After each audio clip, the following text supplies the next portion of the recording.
10-15 minute और हम लोग पढ़ते हैं और हम लोग आज कोशिश करेंगे कि सत्ता विषयक विश्लेषण कर लें मानवीय अस्तित्व का।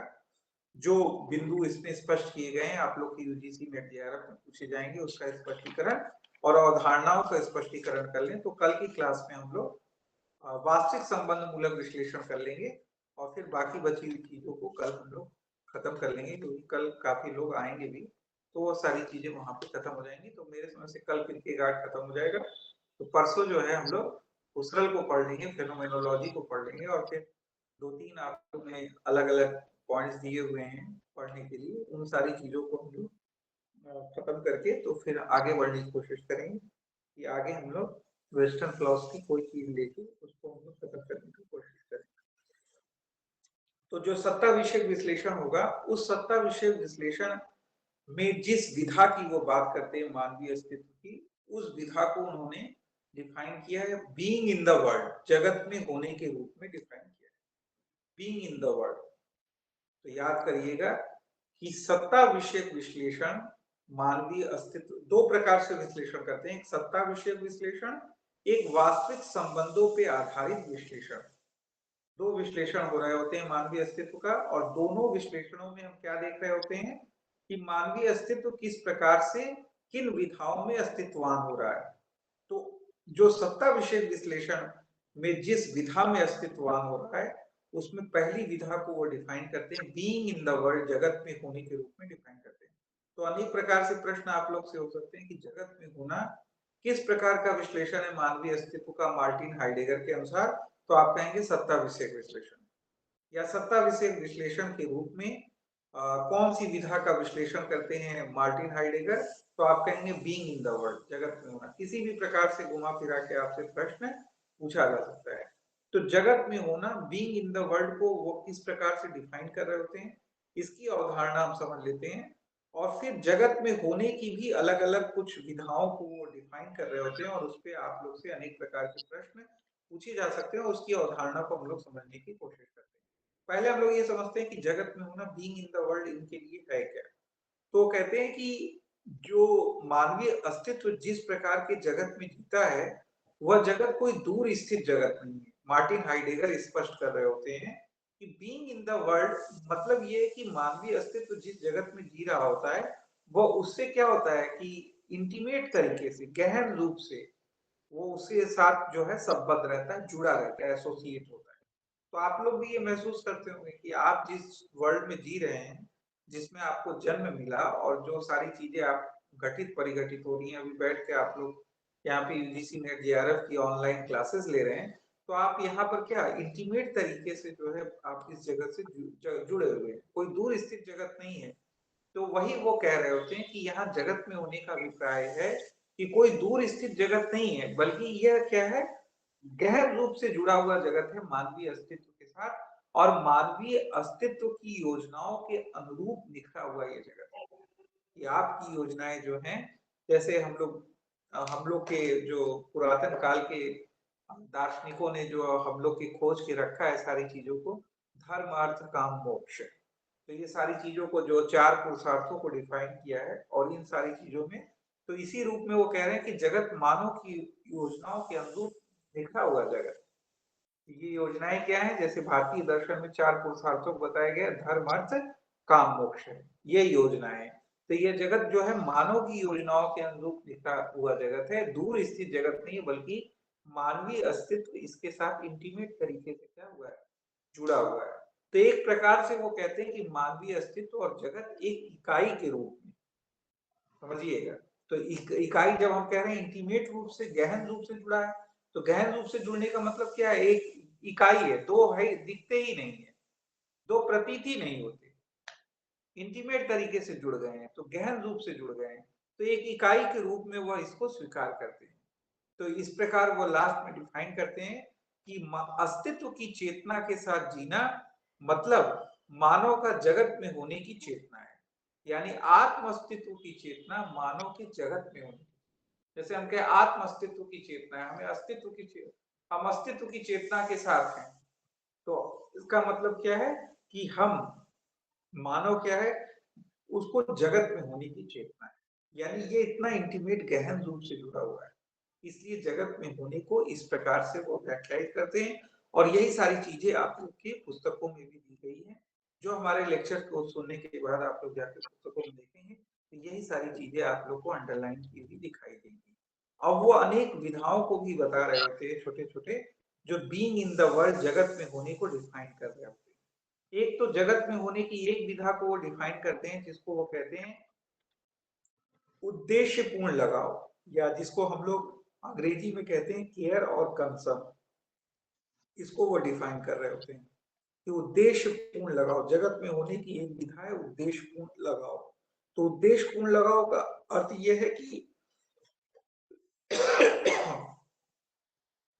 मानव के जगत से संबंधित होने का मतलब है कि जगत में होने का जो अभिप्राय है, जो हाइडेगर स्पष्ट कर रहे होते हैं कि हमें जगत के प्रति क्या होता है, उद्वेगपूर्ण लगाव होता है, उद्देश्यपूर्ण लगाव होता है, एक केयर या कंसर्न होता है। तो आप लोग जानते होंगे कि आप इसको महसूस भी करते होंगे कि हम जब जगत में होते हैं तो हमें जगत के प्रति एक लगाव होता है।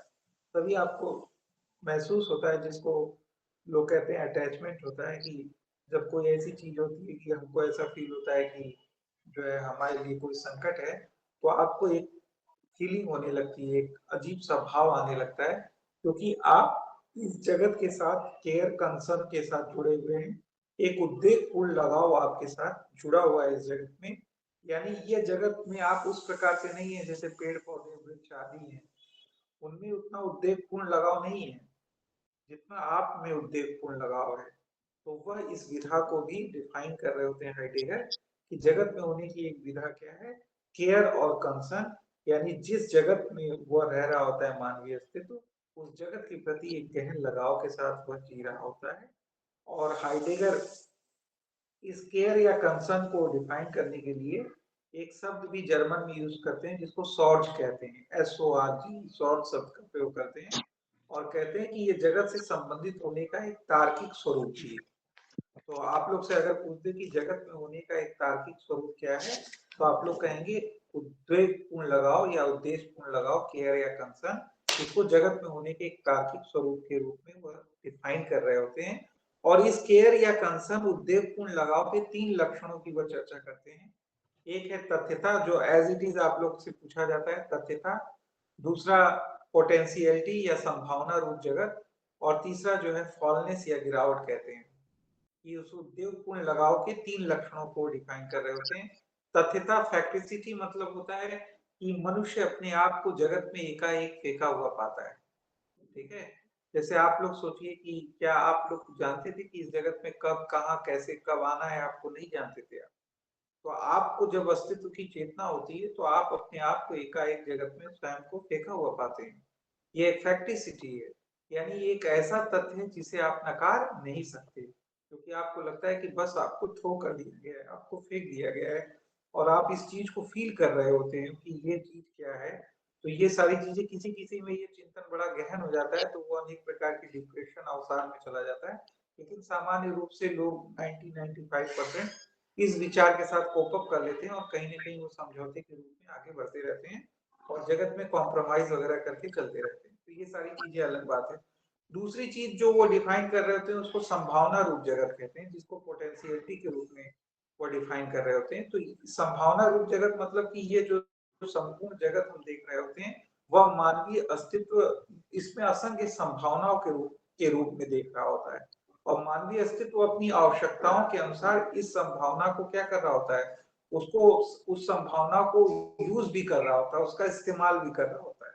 क्योंकि जगत में अनेक प्रकार की पोटेंशियलिटीज दिखाई दे रही है। आज देखिए मनुष्य इस जगत में जो संभावनाएं देख रहा है, देखते देखते देखते देखते कहाँ पहुंच गया है, आर्टिफिशियल इंटेलिजेंस तक पहुंच गया है, कहाँ पहुंच गया है, कहाँ कहाँ पहुंच रहा है, मंगल ग्रह पे पहुंच गया है, कहाँ पहुंच गया पता नहीं, चंद्रमा की दूसरी ओर पहुंच। तो ये सब क्या है, जगत में जो संभावनाएं दिखाई दे रही है, उन संभावनाओं को, जितनी भी संभावना है, सारी संभावनाओं को वो इस्तेमाल कर रहा है और सारी संभावनाओं को ढूंढने खोजने और सारी चीजों को विकसित करने की कोशिश कर रहा है। अपने देश में ही देखिए किस प्रकार से semi high speed train train पता नहीं क्या क्या, यहाँ रोपवे चल रहा है। तो जितनी भी संभावना है उसको मनुष्य एक्सप्लोर करने की कोशिश कर रहा है। तो इसी ही संभावना रूप जगत कहते हैं। तीसरा जो लक्षण वो बताते हैं केयर या कंसर्न का, उसको गिरावट कहते हैं। फॉलनेस कहते हैं। यानी हाइडेगर स्पष्ट कहते हैं कि ये सारी चीजें तो हैं, लेकिन जगत में होने की जो ये विधा है उद्देश्यपूर्ण लगाओ, इसका एक लक्षण ये भी है कि हो सकता है कि मनुष्य अपनी प्रामाणिकता को भूल जाए। मनुष्य अपनी प्रामाणिकता को भूलकर अप्रामाणिक जीवन का वर्ण कर ले। अगर वह ऐसा करता है तो यह उसके लिए गिरावट की अवस्था हो। तो आप लोग देख ही रहे हैं कि 90-95% तो जगत में गिरावट ही दिखाई दे रही है आपको, क्योंकि प्रामाणिक जीवन जीने की स्थिति तो है ही नहीं कहीं। प्रामाणिक जीवन जीने का मौका ही नहीं मिल रहा है लोगों को। जो 2-4-5% लोग प्रामाणिक जीवन जी पा रहे हैं वही जी पा रहे हैं, नहीं तो फिर समझौते के साथ चल रहा है। कुछ अंशों में प्रामाणिक रह रहा है, कुछ अंशों में अप्रामाणिक रह रहा है। और जिसको हम लोग संसार कहते हैं, जिसको हम लोग कहते हैं कि यही क्या है, राजकाज है। तो लेकिन उसमें से कुछ लोग ऐसे होते हैं जो इसमें, जिसको कहते हैं रेबेल करते हैं, क्रांति करते हैं। तो वो इन सब चीजों को कॉम्प्रोमाइज कहीं भी एक्सेप्ट नहीं करते हो, उसके लिए आवाज उठाते हैं, बहुत सारी चीजें करते हैं, तो वो सब सारी चीजें चलते रहती है। इसी प्रकार जो ये तो पहला था, जगत में होने की एक विधा उद्देश्यपूर्ण लगाओ, जिसको केयर या कंसर्न करते हैं, जिसके 3 लक्षण बताते हैं, तथ्यता, संभावना रूप जगत और गिरावट। इसके बाद दूसरी कुछ अन्य विधाओं की भी चर्चा करते हैं वो जगत में होने की। एक को करते हैं लिविंग अहेड। वो कहते हैं कि मानवीय अस्तित्व तो क्या होता है, सदैव भविष्य की योजनाओं के साथ चल रहा होता है। केवल वर्तमान के साथ ही नहीं जुड़ा होता है, बल्कि भविष्य की योजनाओं के साथ भी चल रहा होता है। इसी को वो कहते हैं लिविंग अहेड।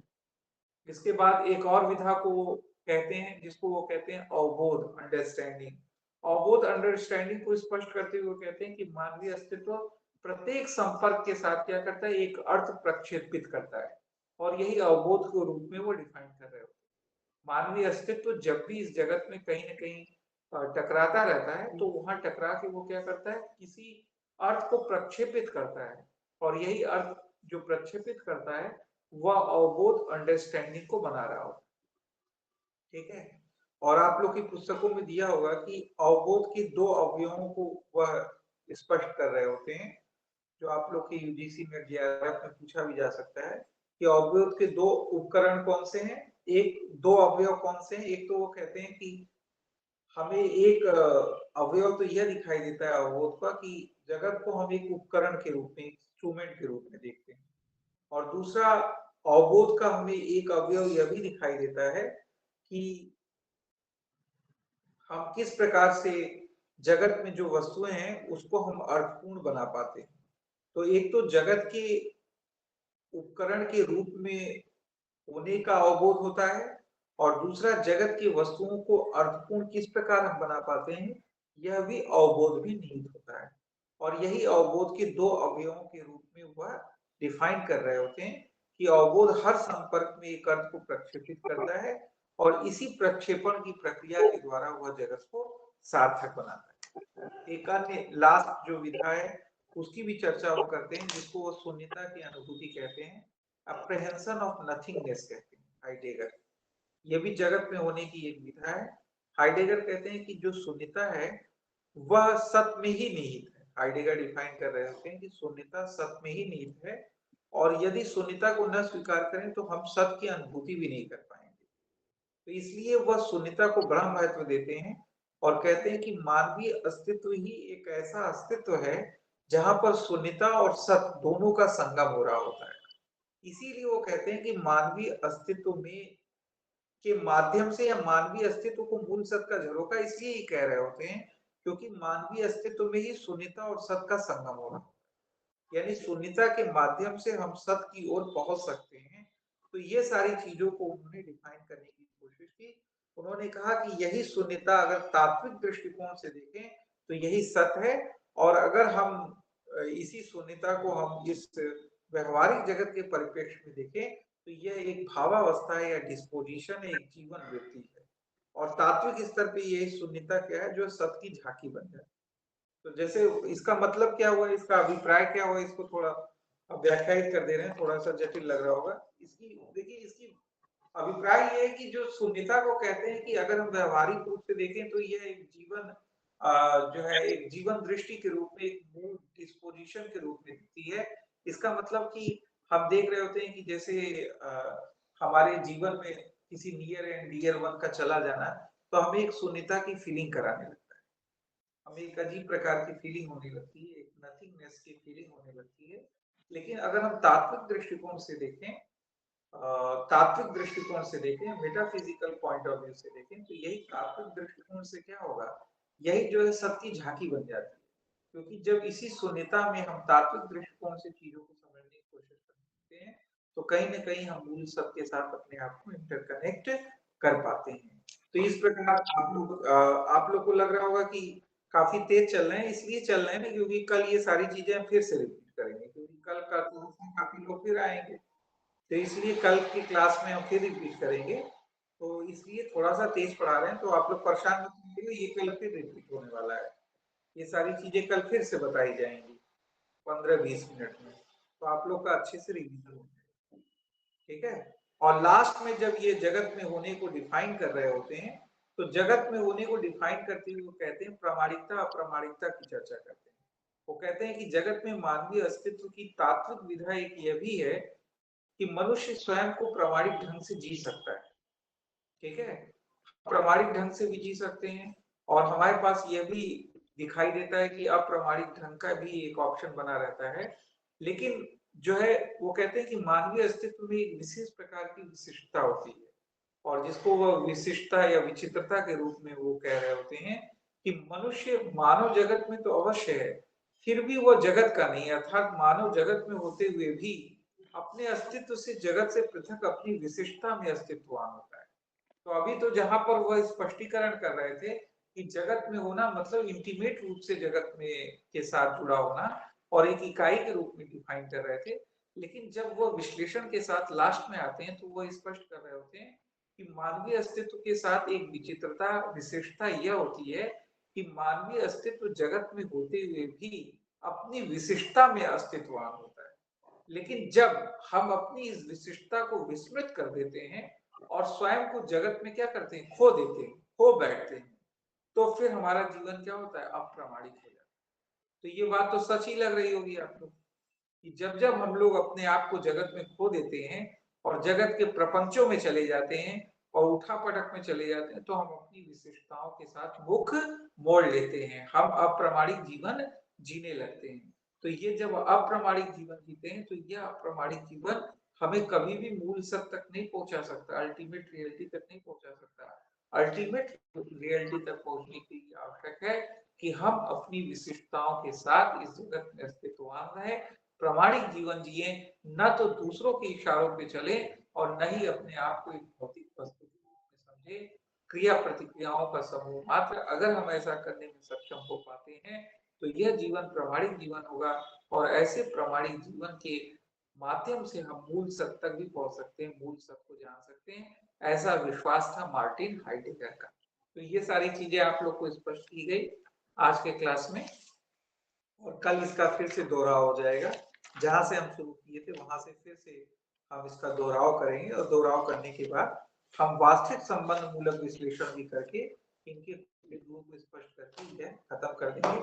इसमें देख रहे होंगे मार्टिन हाइडेगर में बहुत सारे वर्ड्स आ रहे हैं और बहुत सारे फैक्ट्स आ रहे हैं, तो ये सारे फैक्ट्स इंपॉर्टेंट हैं, और धारणाओं के साथ आप लोग ध्यान दीजिएगा कि इन्हीं सारी चीजों पे आप लोग से प्रश्न पूछा जा सकता है। तो इसी के साथ आप वाणी को विराम देते हैं, और आप लोग कल सब लोग उपस्थित होइए, मीनू देख लीजिएगा कल सब